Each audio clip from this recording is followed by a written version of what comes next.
Et salut YouTube, salut la commu, j'espère que vous allez bien. On se retrouve pour un petit débrief de ces Nationals.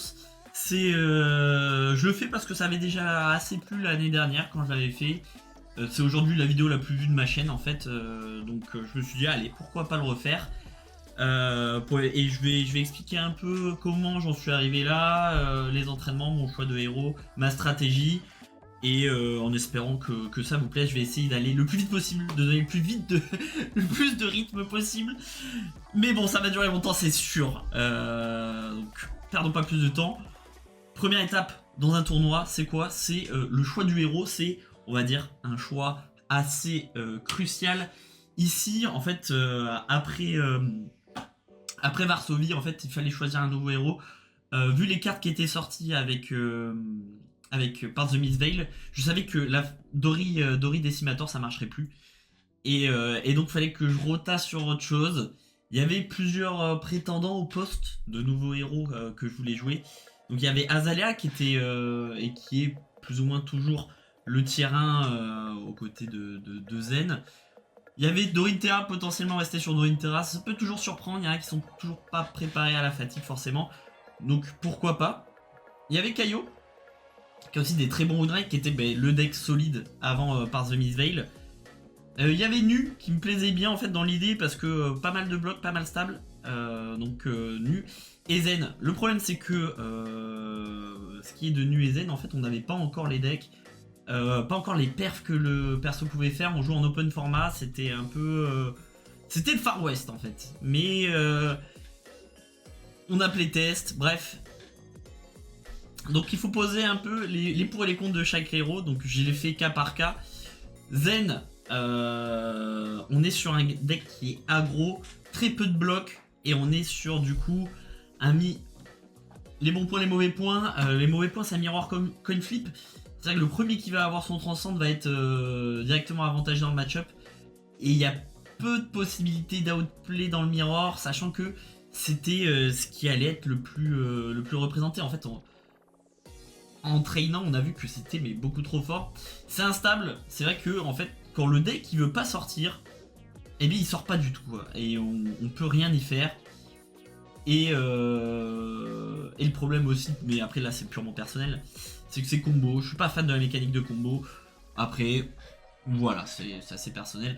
Le meilleur win rate, forcément point positif aujourd'hui, c'est que c'est le deck qui a le meilleur win rate. C'est plus ou moins des free wins. On va dire que si on arrive à setup bien son graveyard et à transcender au bon moment, bon ça roule tout seul le deck. C'est jamais free, mais façon de parler. La liste est plus ou moins raffinée. Au fur et à mesure des compétitions des nationaux, on est arrivé sur une liste qui bouge plus à 90%, on va dire. Et ça, quand on s'engage dans un héros, je trouve que c'est pas trop mal. Donc voilà, gros point positif. Ensuite, on avait Dory.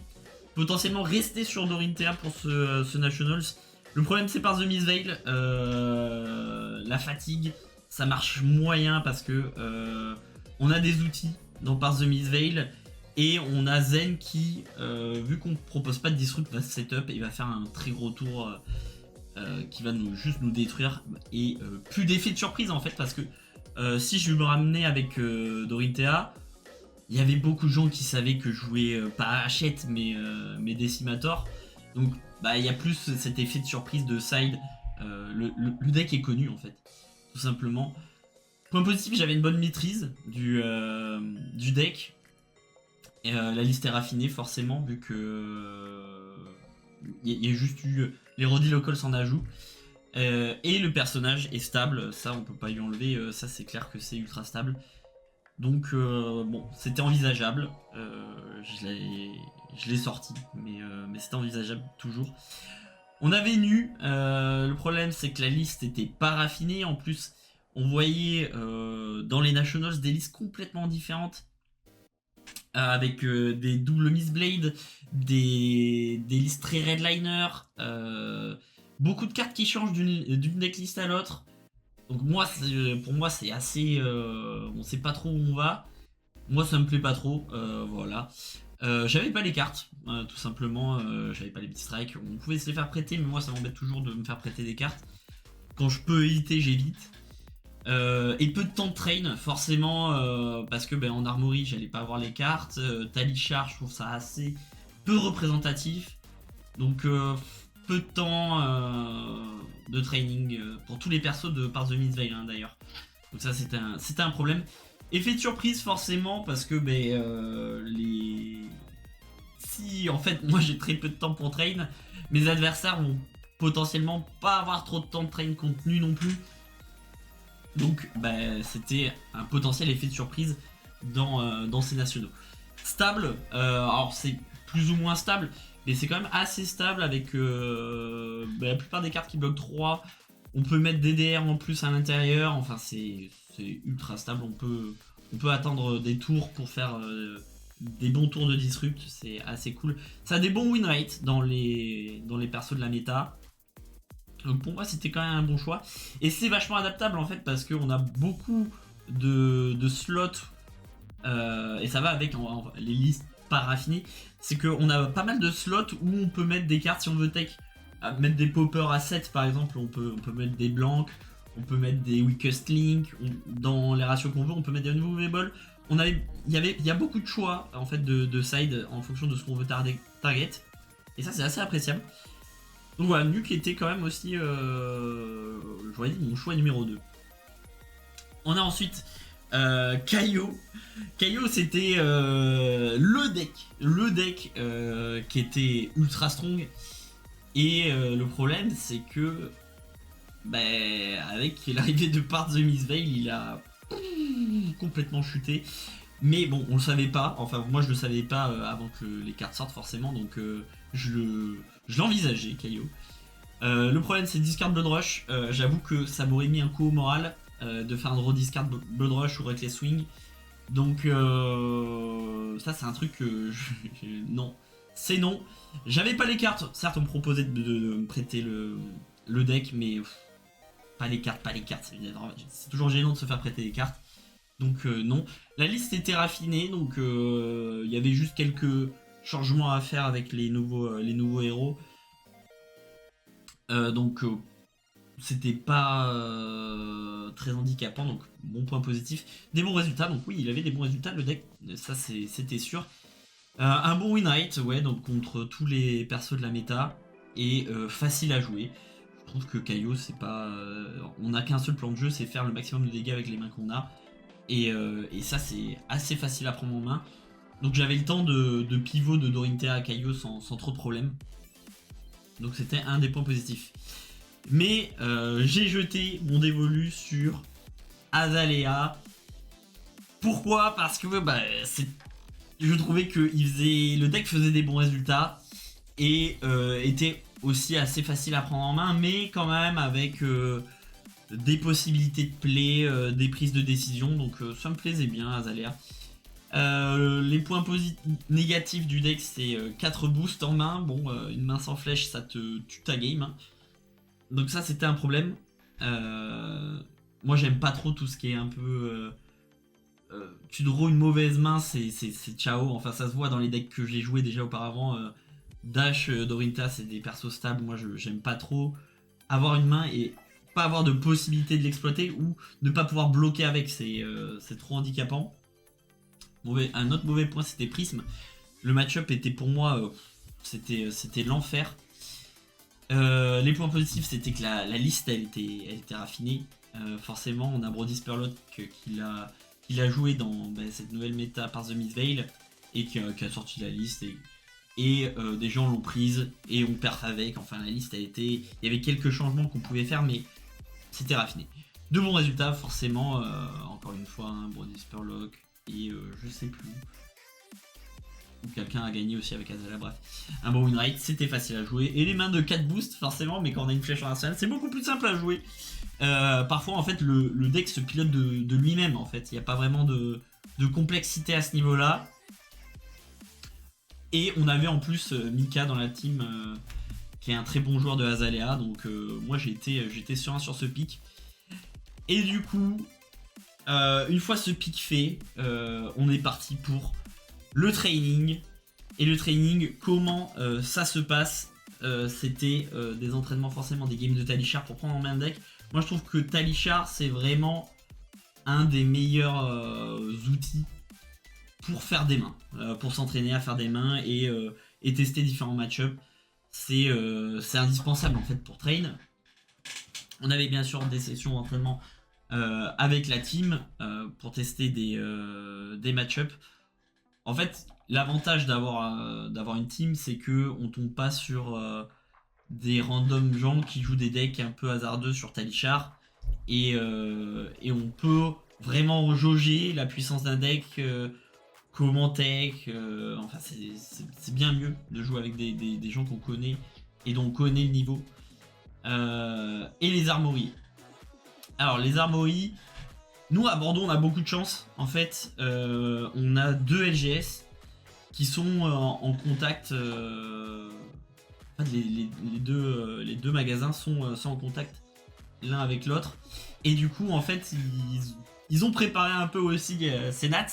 C'est-à-dire que ils nous proposaient toutes les semaines une armorie de CC et une armorie draft par semaine. Et ils switchaient d'une semaine sur l'autre les jours où ils faisaient les armories. Donc ça nous permettait de nous train pour les nats. Donc on a testé plusieurs cartes dans Azalea, notamment JJE que moi j'avais rentré dans ma decklist. Point the Tip aussi que j'aimais bien avec Infected Shot. Et on a testé aussi Spellfray. Moi j'aimais pas du tout Spellfray pour le coup contre Kano. Et enfin voilà des petits trucs qu'on avait testés et différents ratios aussi de la liste. Si ça vous intéresse vraiment de voir les changements que j'avais fait au fur et à mesure, mais c'est pas très intéressant vu que c'est vraiment pas ce que j'ai joué. Et voilà. Donc ça c'est ce qui est pour l'entraînement CC. Je faisais plusieurs games de Talishar par jour. Ça prend beaucoup de temps. Mais je trouve que j'avais quand même une bonne maîtrise du deck. Après bon, c'est personnel. Et ensuite les entraînements de draft. Toujours avec la team sur un outil qui s'appelle Draftmancer. Je sais pas si vous connaissez, c'est assez hyper intuitif comme site internet. En fait, de base, c'est pour faire des drafts Magic. Mais en fait, finalement, c'est devenu un site internet qui fait des drafts aussi Flesh and Blood. Du coup, on en faisait avec la team. Encore une fois, comme je vous ai dit, les 2 local game stores qui sont entendus pour faire une draft et un CC par semaine. Et en plus, mention spéciale au décaféiné, en fait, vu que les gérants de CLGS jouent à Flesh and Blood, et bien le décaféiné qui était fermé le lundi, ils ouvraient pour nous, pour qu'on ait un lieu pour jouer et pouvoir faire de la draft, en fait, du coup, le lundi dans leurs locaux. Donc ça c'était vraiment incroyable. Donc toutes les semaines on faisait une draft en plus pour préparer du coup les nationaux. Donc c'était le top du top. Donc ça c'était l'entraînement qui s'est passé comme ça pendant à peu près 1 mois et demi, 2 mois entre Varsovie et du coup les nationaux. Et là il y a eu donc la première semaine de nationaux avec les nationaux US. C'était un peu l'événement, je pense que tout le monde attendait pour voir un peu ce que donnaient les héros de Path of Mistveil. Et donc on voit une grosse représentation forcément de Kaio Azalea, Zen, Nu et Enigma. En fait les nouveaux persos de Path of Mistveil qui sont totalement présents dans ce top 5 en fait des persos joués. On voit qu'il y a un gap entre les premiers les premiers persos joués, les 5 premiers et les 5 de 5 à 10 quoi. Et qu'est-ce qu'on voit? Moi je vois que Azalea, on a que 50% qui passe en Day 2. Zen, encore moins. Kaio, ça se casse la gueule. Nu aussi. Et on voit aussi que Enigma, bon, c'est pas le top du top. Et on voit que les prismes, ça explose. On se dit, mais moi je me dis, waouh, c'est dur quoi. Je me dis, c'est assez instable et puis on sait pas vers où se diriger quoi. Tous les persos ils font un DI2 assez moyen, ils sont tous plus ou moins présents de manière homogène. Il n'y a pas vraiment de direction qui dit ben voilà, Zen a explosé toutes les Azalea et puis finito quoi. Et donc suite à ça, il y a un tableur, je sais plus où je l'avais trouvé, des résultats de tous les nationaux. Et moi, qu'est-ce que j'ai fait? J'ai fait le taux de conversion en top 8 de chaque héros pour essayer de m'aiguiller sur mais qu'est-ce que je vais jouer à ces nationaux, quoi. Parce que j'étais pas encore, malgré le train sur Azalea, je sentais que j'avais pas encore les plans de jeu, les lignes de play complètement bien comme il faut. Je pense que j'étais, je vais dire, à 80% de la maîtrise du deck, c'était pas fou. J'étais pas content de ce que je faisais avec Azalea. Et donc voilà, j'ai fait ce tableau là, ce petit tableur. Et donc qu'est-ce que j'en ai tiré de ce tableur? Je vois que Prism, il y a quand même 55 prismes, et on tombe sur un taux de conversion en top 8 de quasi 24%. Je me dis, mais waouh, c'est énorme. On voit Dashio 25% de taux de conversion en top 8, mais sur une petite population, donc de 12 Dashio, et on sait que c'est. Enfin, c'est. Moi, je trouve ça trop instable, et les pilotes derrière, c'était des quasi OTP Dashio. Bon, pas envie de toucher à ça. Zen, très bon taux de conversion pour la population du héros. Et Azalea, désastreux. On voit genre 10% de taux de conversion. Et là, je me dis, en plus, Spurlock qui ne perd pas à ses US Nats. Je me dis, alors si Spurlock n'y arrive pas, que je vois un taux de conversion de 10% pour Azalea, sachant que je me suis mis au perso il y a 1 mois et demi, je me dis, mais non, c'est pas possible, je peux pas partir sur Azalea en fait. Et donc je regarde et je vois que Dash sur 26 Dash, quasi 20% de taux de conversion en top 8. Je me dis, alors peut-être. Donc là, je rajoute quand même envisager Dash. Mais je continue d'être sur Azalea. Je continue d'essayer d'améliorer ma liste pour essayer d'être plus polarisé, mais contre certains match-up pour essayer de compenser un peu mon manque de skill. Mais bref. Et ensuite vient la semaine 2 des Nats, où en fait il y a les Nats UK. Et là, on a quoi? On a une Dash qui fait 9ème et Dash en finale. Et là, voilà. Là, c'est un signe. C'est un signe. Et je me dis, et c'est une semaine, hein, c'est pile poil une semaine avant les Nats français en fait. Et là, je me dis, mais non, c'est trop tard. C'est trop tard pour Pivot Dash. J'ai trop prep Azalea. On fout le commit. Et là, bon, on sait. On regarde quand même le channel international mécanologiste. Dash. Sait-on jamais, comme ça, par pure curiosité. Et là, message de Alex Chitu avec la decklist qui a fait finaliste du coup à assez Nats UK. Et là, je me dis, ah ouais, ok. Bon, on regarde. Je clique. Qu'est-ce que je vois? Je vois qu'il y a les match-up. Alors là, quand il y a une decklist avec les match-up, en fait, une decklist avec des match-up, c'est vraiment, je pense, 80% du travail de prep qui est déjà fait, en fait. Là, on a juste à apprendre à jouer. Et là, on parle quand même de Dash. C'est un perso déjà que j'ai déjà joué. Et c'est pas insurmontable en termes de skill. Je me dis, mais ok, ben let's go. Je jette un coup d'œil au match-up. Et là, je me dis, ok, on va regarder. Et là, on voit quoi? Ça, bon, c'est moi qui l'ai fait. Mais pour moi, c'était à peu près comme ça. Enigma, je pense qu'on est positif dedans. Kaio, je pense qu'on est positif, mais de pas grand chose. Mais je pense qu'on est positif parce qu'on tape trop fort, trop vite. Et les listes de Kaio ont quand même pas mal de no-blocs maintenant. Et je me dis, ok, la fatigue, c'est pas possible. Et c'est sûr qu'en termes de dégâts, je pense qu'on a un pool plus régulier de dégâts. Et qu'on peut l'arracher. Prism, pour moi, c'est complètement positif. Parce qu'on est ultra stable. Et on a une densité de go again agressif qui est insane, avec toujours cette possibilité de mettre un petit coup de pistol par-ci par-là pour casser les Spectra. En plus, on se prend pas la loupe à LS avec les bots. Enfin bon, on est très très bien dans Prisme. Zen, moi qu'est-ce que je vois? Je vois des équipements Blade Break. Je me dis, ok. Et je vois que les Dash ils gagnent contre les Zen. Bon ok, on est positif dans Zen, qui est le perso le plus représenté de la méta.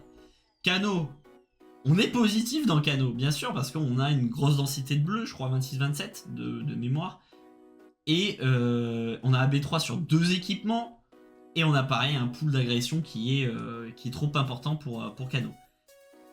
Ensuite on a Dory. Alors je l'ai quand même mis parce que Dory achète, c'est possible que ça sorte. Je pense qu'on est à 50%.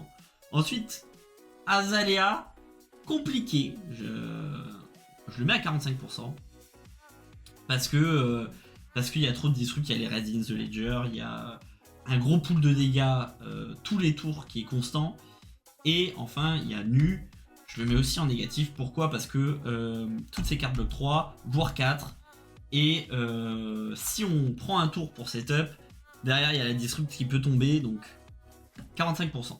Et je pense qu'il n'y a pas dans la méta de win rate où on est à 40% en fait. Et du coup, ça fait qu'on est ultra stable. On n'a pas de auto-win, mais on n'a pas d'auto-lose. Donc je me dis, ok. Maintenant, on regarde la decklist. Bon, désolé pour le cut, en fait, je me demandais si je vous faisais une deck tech complète du deck, et en fait, je pense qu'il y a quand même pas mal de changements, donc je vais vous en faire une. Du coup, par exemple, l'année dernière, la decklist que je jouais, c'était Dash Hybrid. Aujourd'hui, on est passé sur une liste Dash Boost. Pourquoi? Parce qu'en fait, la méta, elle va trop vite, et la méta, elle veut pas bloquer. Donc, on enlève, en fait, tout...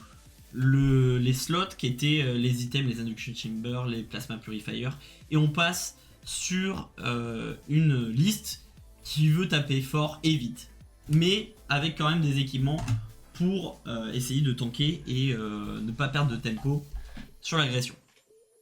Donc les classiques, les Achille Accelerator, comme je disais tout à l'heure, ça permet de tourner autour d'ALS, ça permet de donner un coup de pistolet en plus, ça permet de faire des tours double maximum velocity si...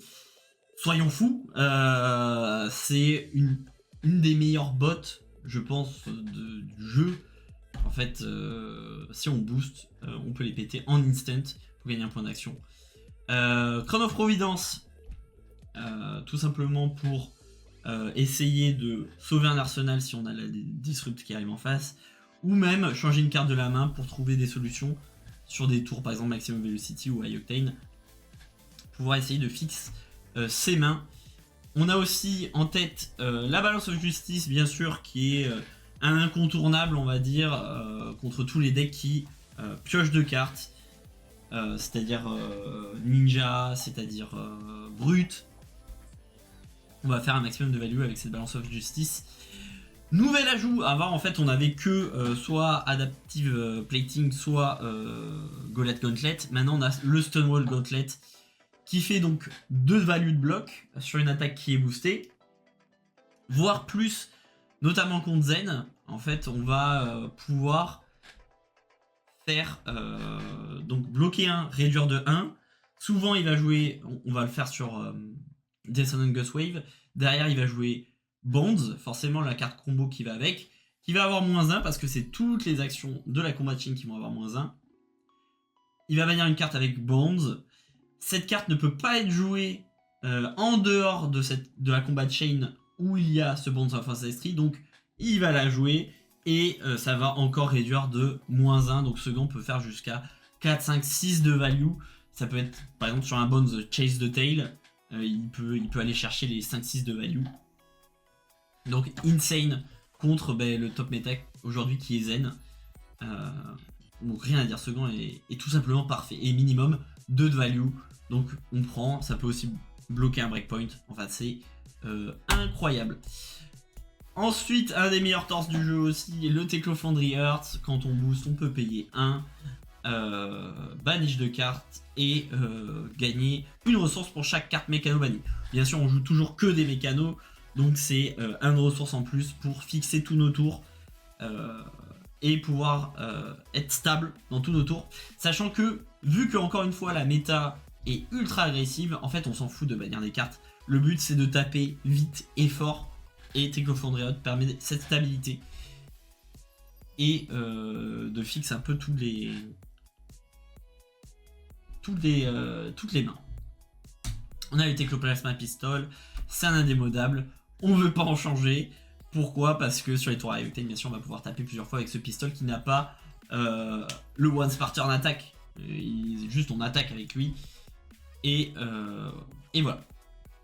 Donc les cartes, les power cards hein, de Dash à Octane, on la présente plus pour 1, on pioche une carte. Et à chaque fois qu'on va booster, on va gagner un action point qui va nous permettre de donner une ribambelle de coups de pistolet.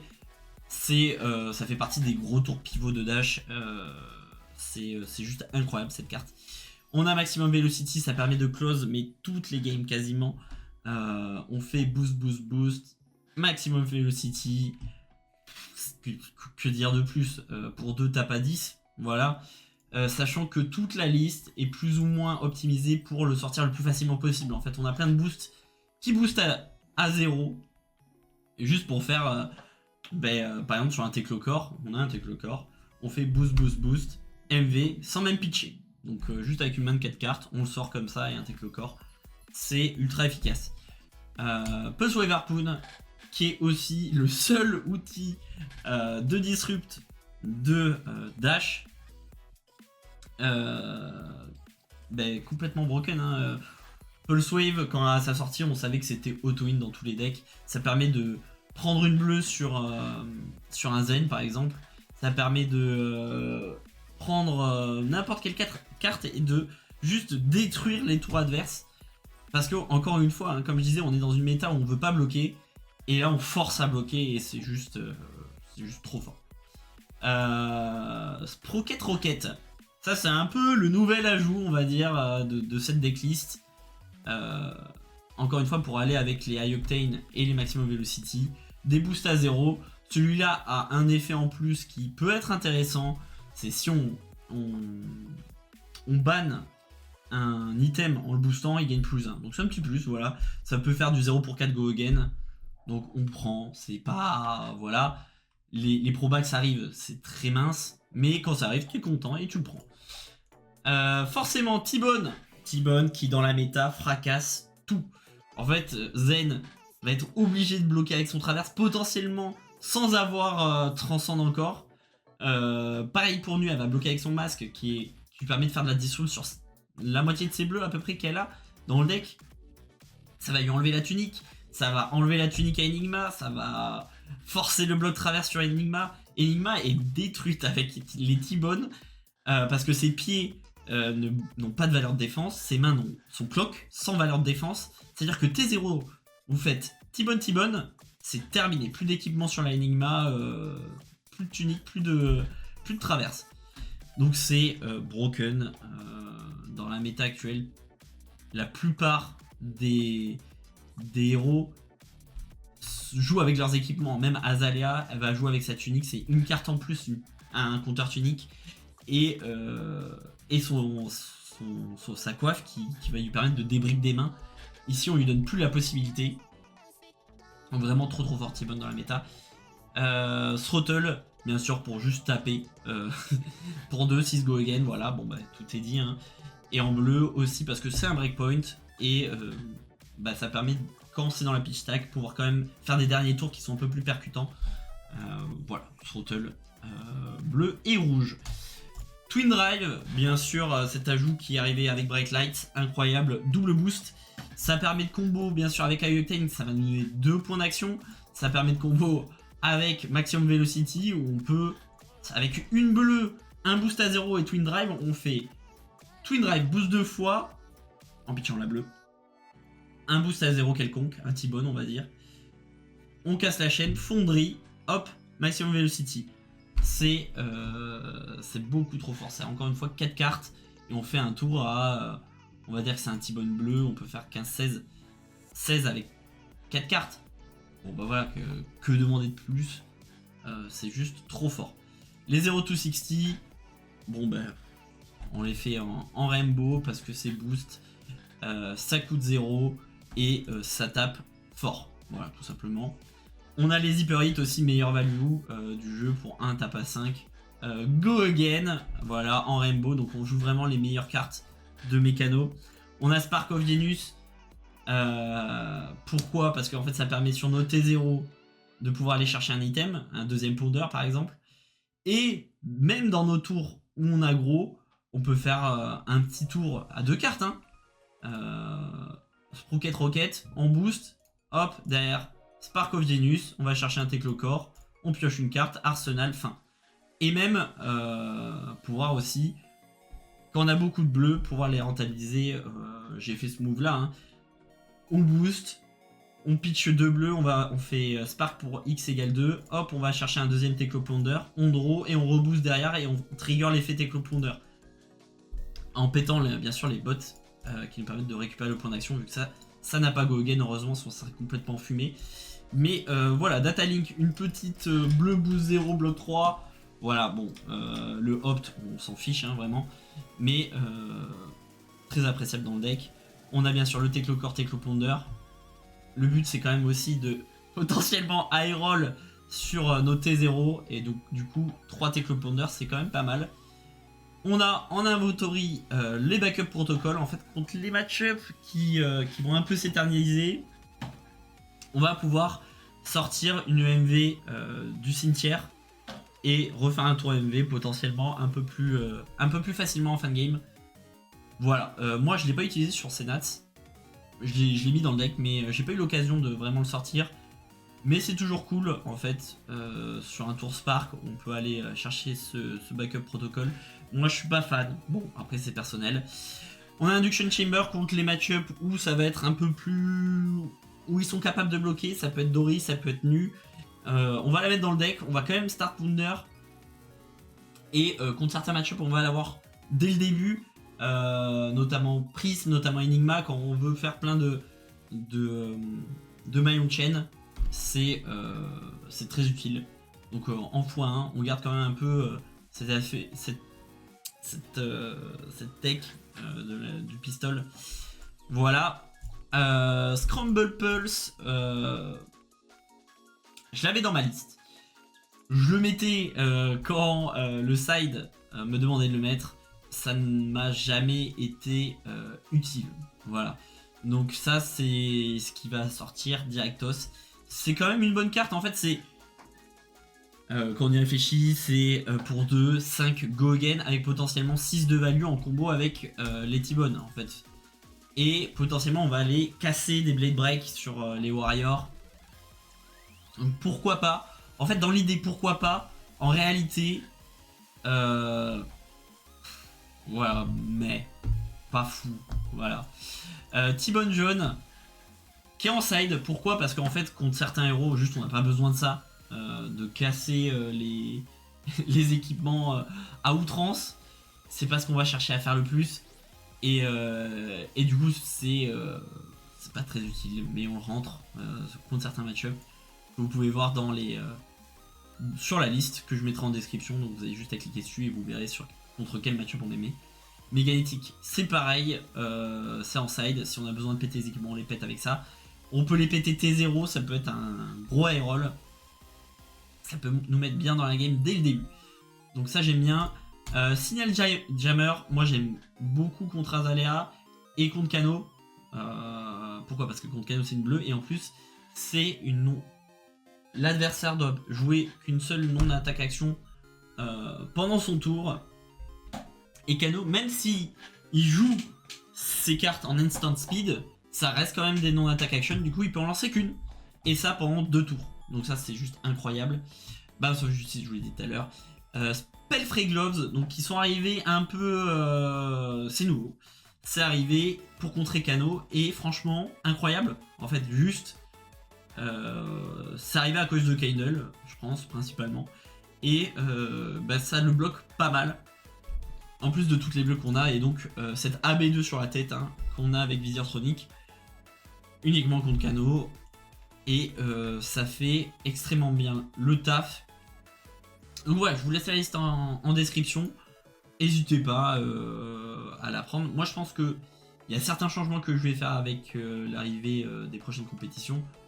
Euh, Et donc voilà, pour revenir au match-up, on a quand même des match-up qui sont assez négatifs, qui sont Azalea et Dori. Mais du coup, les solutions qui sont apportées dans le deck, moi, me plaisent. Crumble Pulse qui est pas trop mal contre les Warriors, même si, bon, bah, on a vu que c'était quand même assez existant dans la méta. Mais pour le coup, moi, je suis conquis. Et Signal Jammer qui, pour moi... Alors, je pensais que c'était vraiment... ça pétait le tour de Azalea. En réalité, pas trop, mais c'est quand même un très bon outil contre Azalea. Et les T-Bones dans cette méta qui sont juste incroyables. Donc voilà, c'est pour ça que j'ai lock Dash.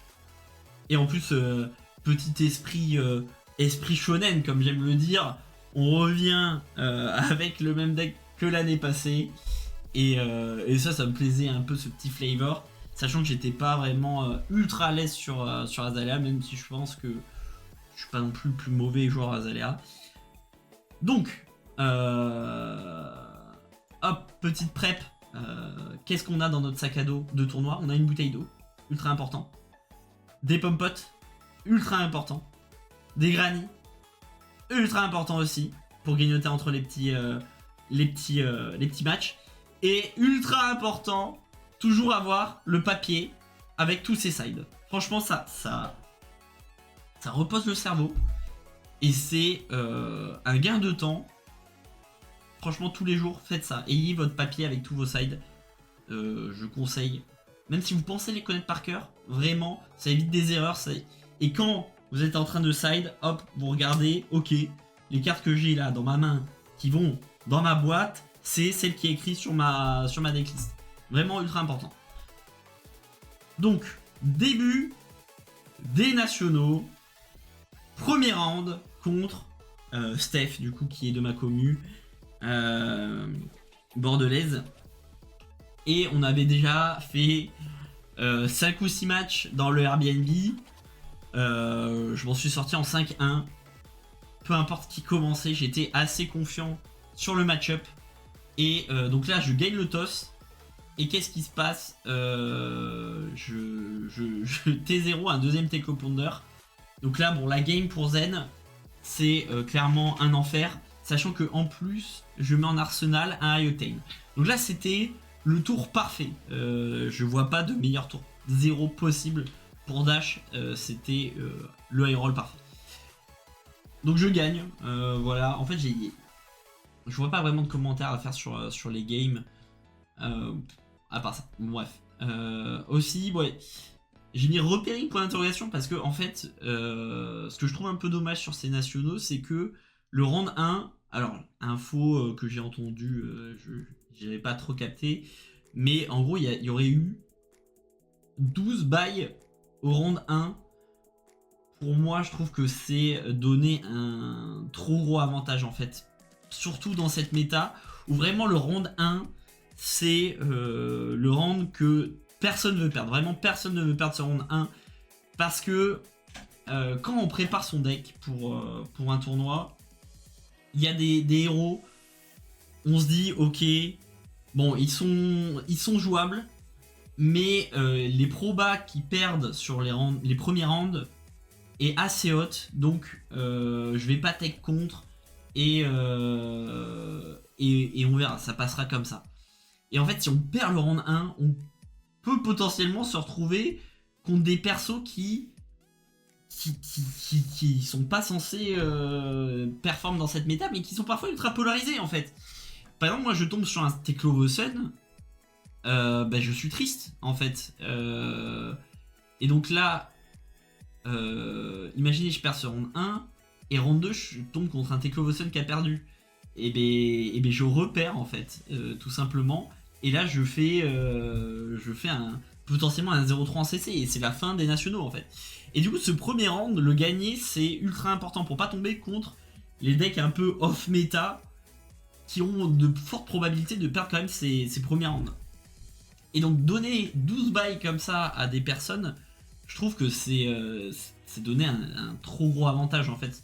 Surtout dans cette méta où il y a plein de héros jouables quoi, et on peut pas jouer contre tout le monde Enfin, on peut pas tech contre tout le monde, c'est ça que je voulais dire.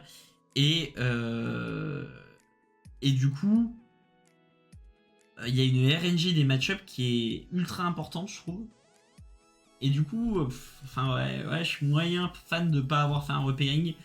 Il doit y avoir des raisons, moi je les ai pas. Bon, c'est comme ça, c'est comme ça.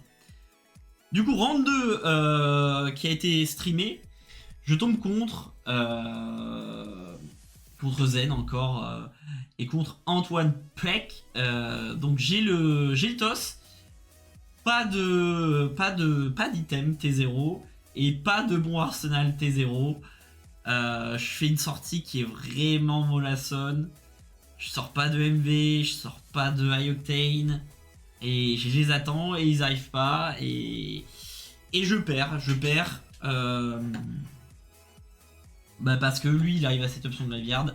Et il me fait des assez gros tours. Vous pourrez voir la game, c'est sur la chaîne de Tour 0 en rediff.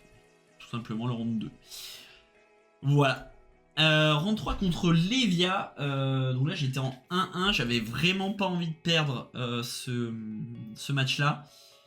J'avais pas traîné contre Levia. C'est vrai que la nouvelle carte a fait un peu peur. Et la game est ultra close. Je commence et heureusement je sais à peu près jouer contre Levia. Je sais que elle a quand même pas mal besoin de son graveyard. Et du coup, premier tour je suis assez passif. Je setup des items, je fais des tours un peu mou et je garde toujours un arsenal pour quand ça va partir et que je vais essayer de plus lâcher la tempo. Sachant que, encore une fois, on a la balance of justice, on a les nouveaux gants pour potentiellement bien bloquer. Donc voilà. Et la game est ultra close, je finis à 1 HP. Et voilà, que dire de plus, vraiment tendu, je suis content de l'avoir gagné, j'étais en 2-1 du coup, suite à ça. Et on entame du coup les drafts. Et moi, ma stratégie de draft, c'était force nulle. Voilà. Pourquoi? Parce que sur toutes les drafts que j'ai train, j'ai dû en faire peut-être une dizaine, j'ai jamais fait 3-0. Voilà, c'est jamais arrivé. Et j'ai jamais fait de 1-2 avec lui. Donc, de mon expérience, c'est purement empirique. Force et nu, pour moi, c'est quasiment s'assurer 1-2-1. C'est un perso qui est, encore une fois, c'est stable. On aime bien quand c'est stable. Et parfois, c'est contre des mauvais decks, en fait. Si par exemple il y a 3 Enigma, 3 Zen, ça peut tirer son épingle du jeu. Il suffit de bien drafter et c'est pas trop mal. Du coup, ça c'est les ratios que moi j'aime bien avoir. C'est purement, encore une fois, empirique. Donc, carte à prendre en priorité, P2P6, parce que bien sûr le Nemesis, un peu du triangle match-up, c'est Nu qui perd contre Enigma, Enigma qui perd contre Zen, Zen qui perd contre Nu. Et forcément on a envie d'avoir des outils contre Enigma et P2P6, en vrai c'est vraiment clutch. Contre Enigma, ça permet de reprendre la tempo et en plus de coller des assez grosses baffes. Donc ça, dès qu'on en voit, on le prend. Moi, je préfère en rouge. Bleu, si vraiment je peux éviter, j'évite. Mais parfois, on est obligé de prendre. Ensuite, avec ça, 4 à 5 attaques réaction rouge. J'aime pas en avoir trop. Parce que parfois, juste, on manque d'attaques pour faire ces attaques réaction. Et ça, c'est vraiment... c'est vraiment dommage. J'aime pas les mains où ça brique. Donc 4 à 5 attaques création rouge, c'est pas mal, sachant que derrière on peut en avoir des bleus, des Intimidate Adjustment. Ouais, je crois que c'est ça en anglais. Donc voilà. Bien sûr, en priorité Is et Venomous Bite. En plus, Venomous Bite j'aime bien parce que ça permet de, si par exemple la Enigma en face overblock à 6, une attaque à 3, hop, Venomous Bite ça passe au-dessus, donc c'est vraiment cool. Is, ça permet de garder la tempo quand on l'a. Donc vraiment trop bien. Aussi en rare que j'aime bien, Double Trouble. Pareil, ça permet de ban un maximum de cartes et en plus infliger des gros dégâts. Et pouvoir passer au-dessus de certains blocs. Donc à prendre en priorité. J'aime bien avoir un ratio de 12 cartes bleues dans le deck, transcende compris. Parce que j'ai pas envie de pas en avoir assez. Et je pense que c'est un bon ratio, voilà. Il faut toujours une bleue par main et 12, ça permet de se l'assurer plus ou moins. 2 transcende, encore une fois j'aime bien bloquer moi, j'aime bien, c'est mon playstyle. Et en avoir 2, ça suffit en fait, parce que Nu ce qu'elle va vouloir c'est close les games en faisant un transcende. Et 2 transcendes ça fait le taf parfaitement. Et ça permet de pas avoir trop de non-blocs. Parfois les games ça se joue sur des non-blocs et je déteste ça. Voilà. Transcendant à prendre en priorité, bien sûr, c'est les plus 1 et les pass-over. Voilà. Et les équipements primordiaux. Parce que ça va synergiser avec Double Trouble, ça va synergiser avec Pick to Pieces. Et ça va synergiser avec plein de choses. Ça donne en plus Go Again et plus 1. L'adversaire doit respecter parfois ses Go Again ou ses plus 1. Et ses Battle Worn 1. Donc ça permet dans le miroir de bloquer les coups de dague, de bloquer les breakpoints et de bloquer tout court. Et ça c'est trop bien. Donc les Stilettos et Arousing autopic si on les voit et qu'on joue nu. Donc voilà, j'ai réussi à pick nu. La draft s'est bien passée. J'ai même eu petite sucrerie Bands of Agony, donc trop bien, qui m'arrive pack 2. Petit bémol que, bon, encore une fois, je suis pas ultra fan pour la compétition, c'est le fait qu'on ait à construire sur la table sur laquelle on a drafté en fait, donc avec nos futurs adversaires. Moi j'aime bien avoir le visu sur mes cartes quand je build. Et là, bon, ben, forcément, je vais pas montrer mon Bonds of Agony. C'est un peu chiant. Voilà, c'était juste un peu chiant. Voilà, c'est tout. Mais bon, s'il faut faire remonter, je vais faire remonter. Que dire de plus aussi? Pas de jaune. Moi, j'aime pas beaucoup les cartes jaunes. Je trouve que ça anti-synergise tout, en fait, ça tape pas assez, et en plus ça proc pas sur, par exemple, Venomous Bite. Si on pitch pas de bleu, ben on n'a pas le Fake Strike, en fait, qui va avec. Donc là, le hits, on n'a pas le Go Again. Les transcendes, ça transcende pas une jaune. Donc je ne prends jamais ça. Je ne prends jamais ça, quoi qu'il arrive. S'il y a, je sais pas, droplet, je le prends. Je préfère avoir une bleue nulle qu'une jaune qui peut être utile. Même une bloc 2. Je préfère une bleu bloc 2 que une jaune bloc 3. Voilà. Du coup, résultat. Game 1, je suis contre Nu. On était 2 nus autour de la table. Le problème, c'est que c'est Arthur Trey from the Pro Tour French player qui me fait mal. Qui me fait mal sur mes bans. Mais il a bien joué, hein, forcément. J'avais l'ascendant toute la game. Je tapais là, bam bam bam. Et à un moment donné, il dit bah attends, hop, Bands of Attraction, je bannis ton Bands of Agony, boum bam boum, hop. Super content d'avoir draft Bands of Agony. Je me le prends. Juste avant, avec Bands of Attraction, il banne quoi? Machin Inducement bleu là. Hop, c'était sa troisième AR pour le Bands of Agony. C'est cadeau. C'était cadeau. Donc là, bon ben, après je suis finito. C'était close, j'ai perdu, tant pis. Game 2 contre Enigma, donc ça c'était pas trop mal, j'avais le toss. Et la fameuse strat de je mets un coup de dague.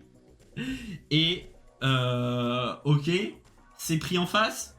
Fin de tour. Je ne laisse pas cycler, je ne laisse pas jouer d'aura. Même si j'ai Go Again, s'il pose une aura, je le punis directement. Hop, finito. Sachant que sa main de départ, c'était 3 Waxing rouges, je crois. Donc bon, ben, finito. Vu que j'ai quand même un bon deck, on était deux nus autour de la table. Je garde la tempo et je le tabasse. Boum, boum, boum. Fini. Et game 3 contre Zen. Ça va à la fatigue, en fait, tout simplement. Et c'est ça qui est bien aussi avec Nu, c'est qu'on a un plan fatigue qui est ouvert quand on veut, en fait. Parce que les mauvais decks Zen vont pas proposer juste assez de dégâts dans leur deck face à Nu. Et nous, en fait, certains tours, on va juste ban des cartes, gagner des points de vie, bim bam boum boum boum. Et ça sera la fin. Donc 2-1. Donc je suis en 4-2 après cette draft 1. Sachant que pour faire top 8, il faut être en X3. Moi, j'étais quand même pas serein sur mon pick dash parce que je perds contre Zen. Certes, je gagne contre Zen, mais c'est un high roll, en fait, entre guillemets. Genre, c'est Pounder T0 avec Arsenal et Octane. Donc, j'étais pas serein sur dash. Donc, je me dis, il faut vraiment que je 3-0 la prochaine draft. Sinon, je n'ai plus le droit à l'erreur, en fait, en CC. Donc, vient ce moment de la draft 2. On reste sur la même stratégie, à savoir force nue. Force nue, sauf que, spoiler, vous le voyez avec les cartes, ça ne s'est pas passé comme prévu. Pourquoi? Parce que les boosters étaient rincés.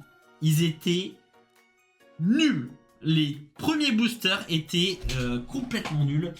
Donc, premier pick, je prends Art of Desire, le rouge là. Body, je sais pas. Donc là, je me dis, ok, bon, c'est pas le pick qu'on a envie d'avoir en pick 1, mais bon, allons-y. Et là, deuxième booster, déjà, je vois, c'est nul. C'est nul, c'est rincé. Il y a quand même les communes assassins, donc je me dis, ok, ça n'a pas commis assassin à ma droite. Mais, waouh! Je prends un Bands of Attraction bleu. Alors, en CC, je veux bien que ça soit joué. En limité, je soufflame. Donc, voilà. Et là, Hot Booster, rincé. Rincé, les cartes assassins nulles. Et du coup, ce qui se passe, c'est que je me dis, là, compliqué, je vais essayer de rester ouvert. Et je prends un Battlefront Bastion, enfin, un truc random. Et là, un autre booster qui arrive. Et encore rien, mais rien de rien. Donc là je me dis waouh, je peux pas jouer assassin en fait. Et à côté rien non plus, rien pour Zen, rien pour Enigma. Et donc je reprends une carte random, je sais plus ce que c'est. Mais bon, voilà. Et là, quatrième, cinquième booster, je vois un Astral Etching jaune. Je me dis, bon, Astral Etching, c'est quand même une bonne carte. Jaune, encore une fois, j'aime pas trop. Mais allons-y, quoi. Genre, bloc 3, si elle est passée, c'est que potentiellement, il n'y a pas grand monde sur Enigma, sachant qu'il y avait les autres cartes élues. Donc je me dis, bon, mais elles étaient rincées, encore une fois. En fait, genre vraiment, si on n'a pas les power cards, moi je ne joue pas Enigma, hein. Et c'est un des pires persos que j'ai jamais drafté en fait. Le plus de 1-2 que j'ai fait, c'est avec Enigma, hein. Donc, ok, je fais tant pis, je prends Astral Etching et je continue de rester open. Et quand je vois une bonne carte élue, je la prends, mais je finis mon booster, j'ai genre les transcendes, j'ai un +1 HP, un drop in ocean et 2 cartes illus, 2 cartes assassins, j'avais pas de carte ninja et des génériques. Et là je me dis mais putain mais non mais la draft est finito. Et j'ouvre le second booster et Waxing Spectre rouge. Je me dis let's go. Je pars sur Enigma et ça continue comme ça et je finis. Donc je continue le draft machin. Et je finis avec 3 Spectral Manifestation rouges dans le deck, 3 Waning Vengeance rouge, un seul Waxing Spectre, mais bon, Waxing Spectre quand même. Et un deck vraiment ultra solide avec 2 Drop in Ocean, les équipements Kekoi que j'avais pris du coup dans le premier pack. Et le deck est ultra solide. Donc voilà, moi les cartes que je target, on a Waning Vengeance rouge. J'aime aussi la Waning Vengeance bleue parce qu'elle permet de bloquer les dagues. Elle est bleue, elle permet de bloquer les breakpoints. Je trouve qu'elle fait, son taf à merveille. Et elle permet de transcender aussi, donc c'est les 2 cartes que j'aime bien. Voilà, donc dans le deck, toujours chercher à avoir 6-7 power cards rouges. Sinon le deck est plus ou moins rincé à mon avis.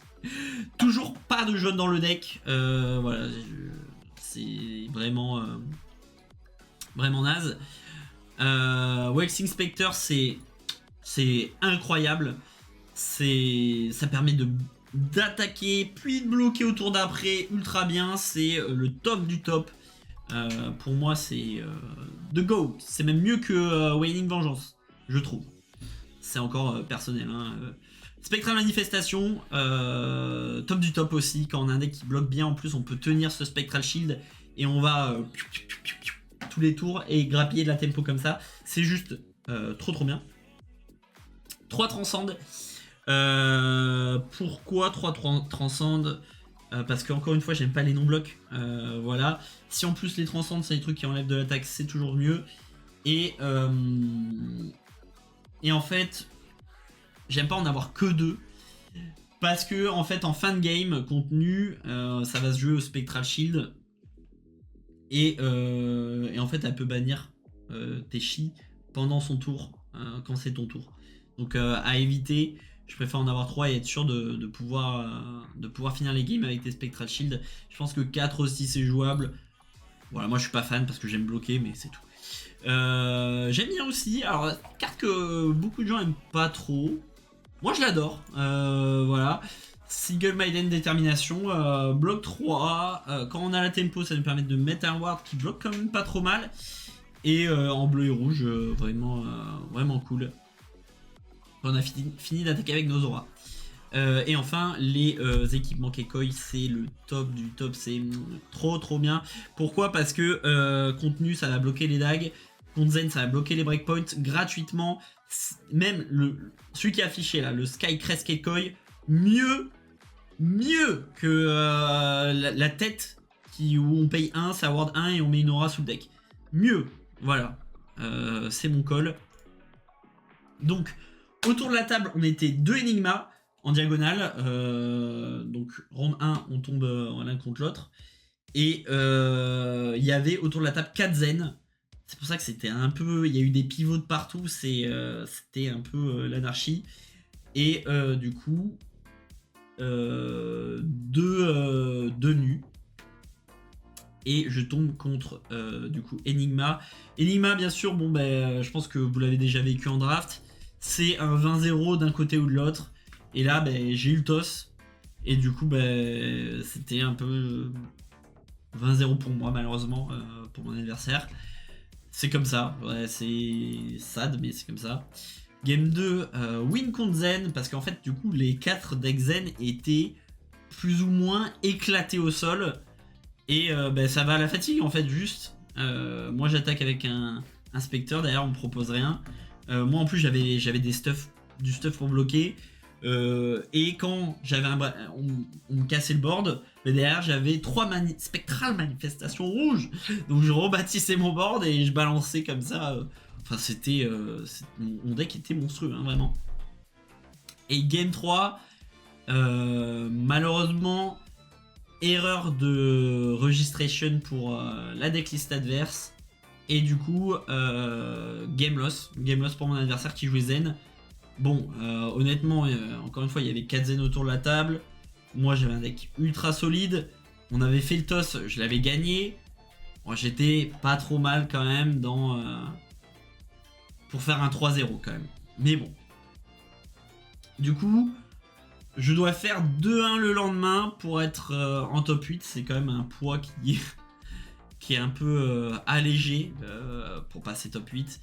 Donc vraiment très bien cette draft pour le mindset. Et donc on continue. Le lendemain, je tombe contre Nu. Et j'ai pas trop traîné le match-up. Sachant que du coup, vu que j'ai pivot dash juste avant les nationaux, la semaine avant les nationaux, j'ai eu le temps de faire qu'une seule armorée avec dash, où j'ai perdu contre Nu. En fait, où j'ai fait 2-1 et j'ai perdu contre Nu. Donc j'étais pas serein du tout. Mais je savais que j'ai pu tester quand même le plan de jeu. Et je pense que vraiment le plan de jeu c'était full aggro. On joue pas Induction Chamber parce que c'est trop lent. Si on peut l'avoir sur le T0, on va aller la chercher pour nous stabiliser. En fait, les tours où on se fait disrupt, pouvoir pitcher et donner des coups de pistolet quand même malgré la disrupt, c'est quand même pas trop mal. Et donc, début du round, j'arrive à quand même... donc je commence. Pas d'item encore une fois, donc là j'ai vraiment pas eu de chance. Parce que j'ai les raids protocole, j'ai les induction chamber, j'ai les 3 pounders, j'ai les 3 triclos, j'ai les 3 spark of genius. Je n'arrive pas à avoir d'item encore une fois. Donc bon, un peu chiant, mais on y va, on joue. J'arrive à lui péter assez tôt dans la game son traverse alors qu'il n'avait pas transcende et sa tunique, donc ça me met extrêmement bien. Je fais T-Bone méganétique qui m'arrive en main comme ça, sachant que je n'avais pas side-in les T-Bone jeunes, donc c'était vraiment le top du top. La game, je lui mets assez la pression, je prends l'ascendant assez rapidement. Et vient le tour où là, j'ai cru que j'allais pleurer. Vraiment. Donc, j'ai dans mon arsenal Maximum Velocity et dans ma main j'ai Spark of Genius et 3 boosts à 0 avec onboard Teclocore. Donc je suis et il lui reste je crois 10 points de vie, un truc comme ça. Donc je me dis listen to me carefully, je no block parce que j'étais encore large, enfin large. Façon de parler, j'étais bien niveau HP. Je crois que j'étais à 15, un truc comme ça. Et il lui reste une carte en main, ok. Son compte. Et qu'est-ce qu'il avait? Non, 2 cartes en main. Ou je sais plus. Une carte? Bon, j'ai plus. Bref. 2 cartes, je pense. Ouais, 2 cartes. Et donc là, vient le moment un peu gênant. C'est-à-dire qu'il me fait... Ah oui, c'est ça, il lui restait 2 cartes. Il piche une bleue, il fait Spider's Bite. Je dis no block. Donc moi j'avais l'étal en main, c'était l'étal assuré, ok. Et derrière il me fait Leave No Witnesses. Il avait encore Housing on board et Skeletos. Donc moi je ne suis pas fou. J'ai Spark, donc je bloque avec Spark mon torse où il me restait encore un bloc et mes gants où il me restait encore un bloc. Donc là je bloque à 5. Et là il fait ok. Attaque réaction, je casse mes gants et je joue Fang Strike. Je fais ok. Et là il me dit tu prendrais 1. Et là je fais ben non. Spark of Genius bloque 3, le torse bloque 1 et je bloque 5. Donc Leave No Witnesses vient à 5 avec la R et le Fang Strike. Enfin le Fang Strike. Il se passe rien. Et là, il fait ah merde. Et là, erreur de ma part. Je dis quoi? Je dis écoute, rollback. Si tu veux, je sais pas, je suis trop sympa. Ça me détruira un jour, ça me détruira. Je me suis fait avoir aux Worlds. Et là, j'ai pas le droit. Je dois faire 2-1. Et je dis quoi? Je dis rollback, frère. Et du coup, ben, c'est ce qu'il fait, forcément. Et là, qu'est-ce qu'il fait? Il fait leave. Donc je bloque à 5, ben, forcément. Et toujours, hein. Et là, il fait ben, go again. Je fais ok. Et là, il fait ben, codex. Je fais ah, ok. Et du coup, là, ben, le létal s'en va, hein, parce qu'il refait Leave No Witnesses. Je suis obligé de bloquer, parce qu'en fait, mon deck, il était comme ça. Il était tout petit. Donc ma seule win-con c'était le MV parce que sinon lui il bloque 12 voire plus avec ses mains en fait. Et donc là à partir de ce moment là je ne propose plus rien. Je commence à me défendre, il y a de l'échange qui se fait et à un moment donné il fait un tour où il n'y a pas de disrupt. Moi j'ai toujours ma MV en arsenal, je dis no block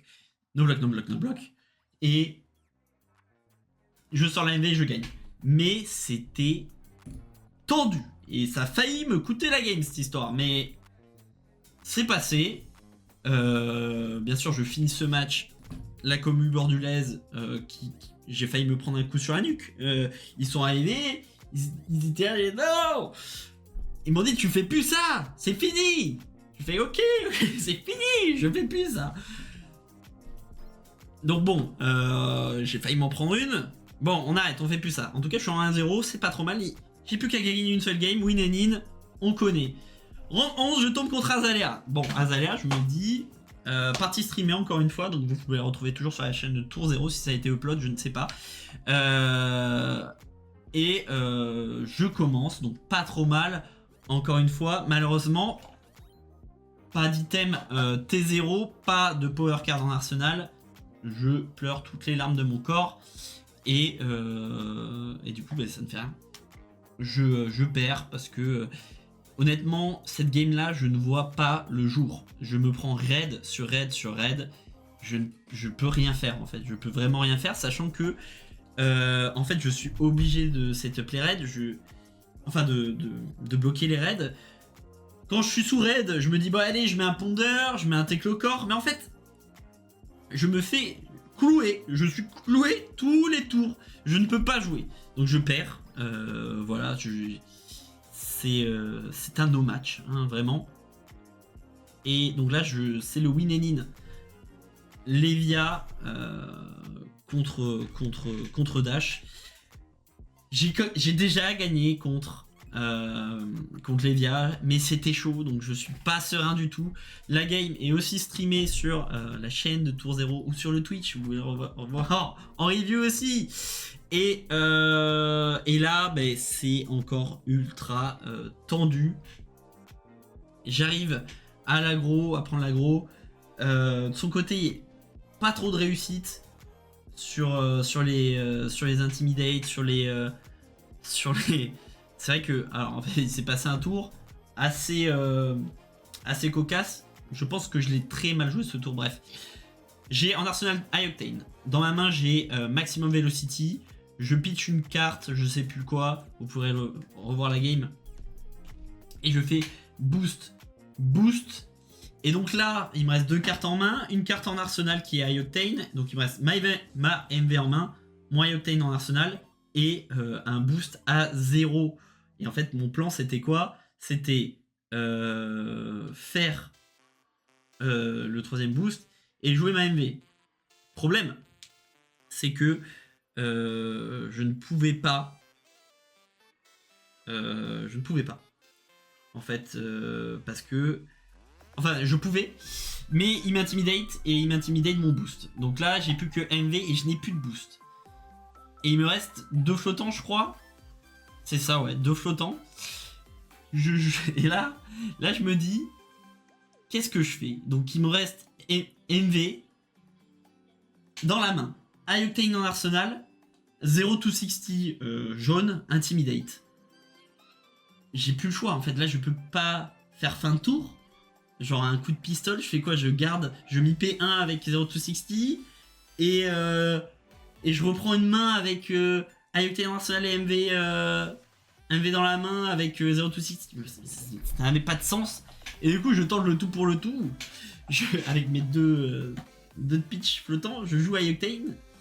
Et mon seul moyen pour sortir la MV, c'est que je draw un boost à 0. Mais je me dis, les caméras sont là. Mon deck, il y a quand même pas mal de boost 0. Je joue High Octane, je draw un boost à 0. Je boost, je casse la chaîne, je fais Technofonderie, je joue la MV. Hop, nickel chrome, la cascade est maîtrisée. J'ai Arsenal 0-260 et on n'est pas trop mal. La game se joue et je miss létal. Je miss létal comme un teubé. J'ai dans ma main une jaune, je crois que c'était un Spark, un Throttle rouge et 2 0-260 rouges. Les IA, il y a 1, 2, 3, un truc comme ça. Et je sais pas pourquoi, dans ma tête, je sais pas ce que je me dis, mais je bloque avec les 2 0-260. Et là, je me dis, mais t'es con. Et après, j'envoie Throttle rouge, waouh, à 8. Parce que je fais propre mon Technoponder pour mettre la pression.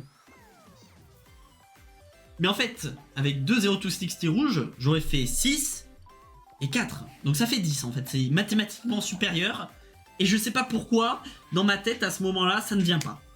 Et du coup, je m'en veux un peu. Et je sors de la game un peu. Je suis en mode, ma vie est nulle hein, actuellement. J'ai mis play, s'il faut, je perds là-dessus. Je suis dégoûté. Et en fait, ça se passe. Je sais qu'il a avec les swings en arsenal à un moment donné, donc je reste toujours à 3 PV. il fait une erreur, et une erreur qui du coup lui aussi la game en fait finalement.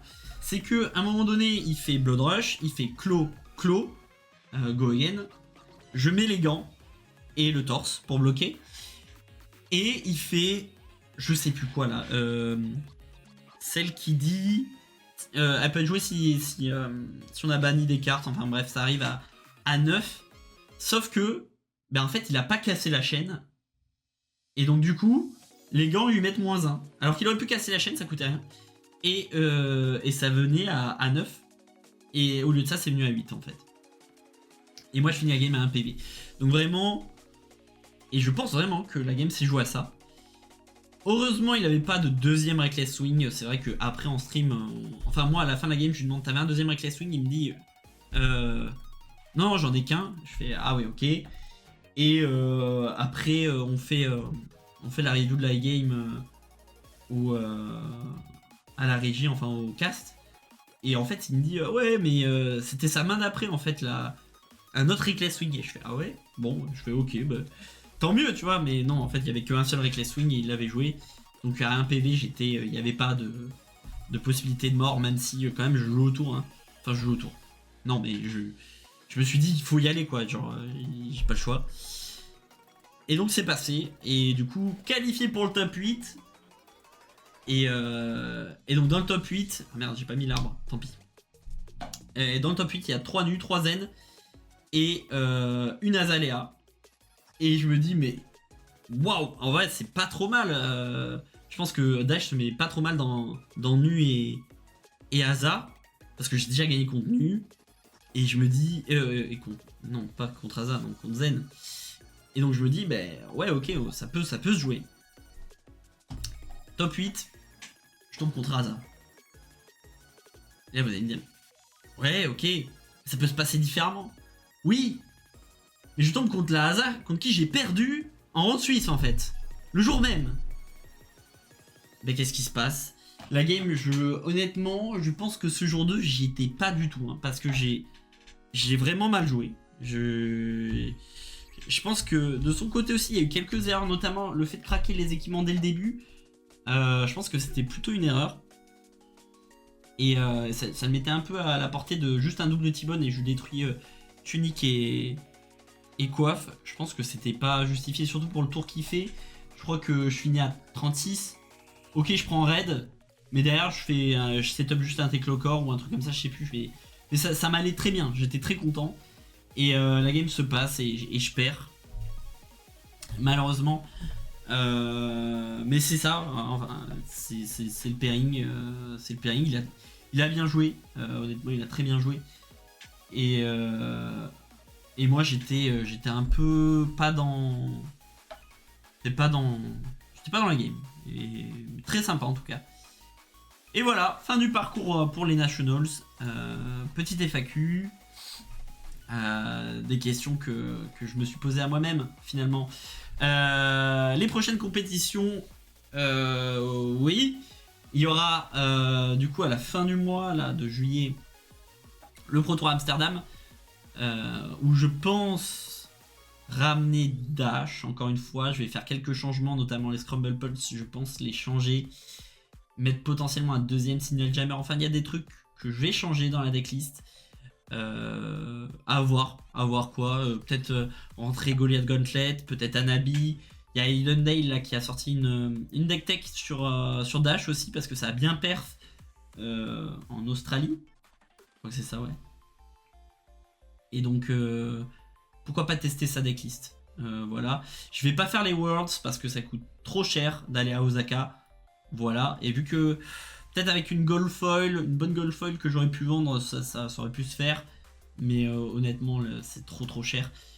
Et en plus, je vais déjà au Japon en décembre. Donc 2 fois au Japon dans la même année, ça commence à cocher. Et du coup, en fait, je réponds à la deuxième question. Est-ce que je vais continuer de jouer Dash? Oui. J'ai testé là en Armory, ma dernière Armory, qui remonte à cette semaine, en fait, mardi. Là, on est vendredi. J'ai joué Nu. J'aime bien, même si j'ai perdu contre Kano. J'ai perdu aussi contre Boltin, mais je pense que j'aurais pu la gagner si j'avais joué différemment. C'est quand même intéressant nu. Pour moi, je partirais soit continuer de jouer nu, soit dash, à voir. Mais j'aime bien dash, encore une fois, hein, pour sa stabilité et son efficacité dans la méta. Est-ce que je regrette mon choix de pomme pot? Non. Pomme nature, c'est vraiment le meilleur goût. Et retour sur de YouTube et Twitch. Je l'espère, post-Amsterdam, en fait, il n'y a plus trop de compétition. Donc j'espère pouvoir revenir à ce moment-là, voilà, sur Twitch. Et ressortir des petites constructions de deck sur YouTube. Notamment là, il y a eu le reveal du préconstruit Voltin. Là, des dingueries de deck building. Enfin voilà. En fait, ça n'a pas été si long que ça. Je pensais que ça allait être plus long que ça. Mais non, ça va. En tout cas, merci d'avoir visionné la vidéo. Si ça vous a plu, si vous voulez plus en détail peut-être les stratégies de draft ou peut-être je sais pas, si vous avez des questions, n'hésitez pas en commentaire. Et si vous voulez vraiment des infos plus poussées, n'hésitez pas à me demander, même en MP. Et je ferai une vidéo là-dessus si vraiment ça vous intéresse. Je pense pas être le meilleur joueur de Flesh and Blood, la meilleure personne qui explique. Mais moi j'ai mes petites stratégies, mes petits tips, mes petits coups de marlou. Et pour l'instant ça me réussit. Donc pour ce deuxième top 8 de nationaux là. Donc voilà. Sur ce, merci encore. Et à plus tard. Au revoir.